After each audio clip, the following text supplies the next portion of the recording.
Je me trouve présentement dans le bureau de Simon Faneuf, notre nouveau journaliste pour Masquinongé Média. C'est ici qu'il va faire ses entrevues à distance dans notre milieu. Bonjour Simon! Bonjour Marie-André. Moi je suis atteint de paralysie cérébrale de naissance, ce qui fait que je me déplace avec une marchette ou un fauteuil roulant. Je travaille exclusivement avec l'aide d'un ordinateur, mais tout ça m'empêche pas, disons, de faire les tâches que je dois faire au quotidien. Puis j'ai quand même hâte de contribuer à la cause journalistique. Au début, je voulais être prof de français au secondaire. Puis j'avais commencé un baccalauréat en enseignement du français, mais je me suis réorienté pour faire des certificats en communication, en journalisme et en rédaction professionnelle. Dis-moi, qu'est-ce qui t'amène vers le journalisme? En fait, moi, j'ai toujours eu un intérêt pour le côté judiciaire, les sports et aussi les jeux vidéo. Mais comme je suis en situation de handicap, moi j'ai une paralysie cérébrale, je m'intéresse aussi aux enjeux vécus par les personnes en situation de handicap.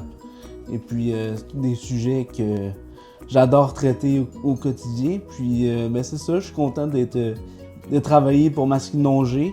Moi, c'est vraiment le fait d'être au contact des gens qui m'intéresse parce que chaque personne a une histoire à raconter. C'est important d'apprendre plusieurs choses sur des sujets différents. Moi, ça me permet aussi de briser un peu l'isolement, puis de connaître plus de gens, puis d'élargir mon entourage, je peux dire. Qu'est-ce que tu as le plus hâte d'apprendre ou des sujets sur lesquels tu as hâte de travailler? Je dirais que c'est le métier en général. Comment les journalistes travaillent, comment on se fait des contacts, comment on établit un plan de travail ou d'entrevue, tout ça. Tous les sujets qui sont nouveaux, les connaissances que je vais acquérir, je pense juste que ça peut être bénéfique. Est-ce qu'il y a un défi parmi le métier de journaliste que tu penses qui va être pas plus difficile, pas négativement, mais est-ce qu'il y a des défis que tu as hâte de surmonter? Les défis qui vont être plus ardus à surmonter, je te dirais, c'est peut-être maintenir le rythme de travail d'un vrai journaliste. Parce que les horaires sont variés, les entrevues, c'est pas toujours nous qui les planifions, on doit souvent s'adapter en fonction de nos interlocuteurs. Et puis, j'imagine que plus l'expérience va rentrer, plus facile ça va devenir. Donc, Est-ce que tu connaissais un petit peu le milieu communautaire, côté télévision ou autre?